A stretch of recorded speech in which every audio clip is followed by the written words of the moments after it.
Hi everyone, welcome to my course of Polish. This is lesson number 6.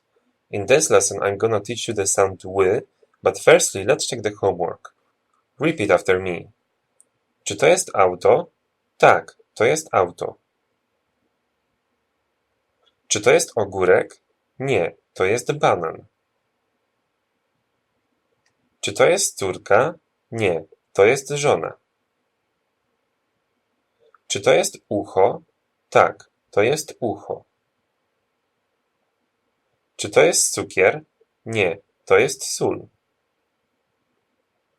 Czy to jest król? Nie, to nie jest król.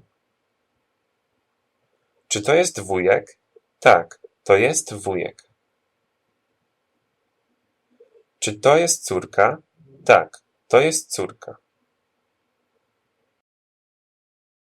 And now the sound ły. The sound exists in English in the word will. Try to repeat after me the vocabulary. Ławka. Ładny. Mały. Łuk. Pałac. Połowa. Tytuł. Słowo. Once again. Ławka. Ładny. Mały. Łuk. Pałac. Połowa. Tytuł. Słowo. That's it.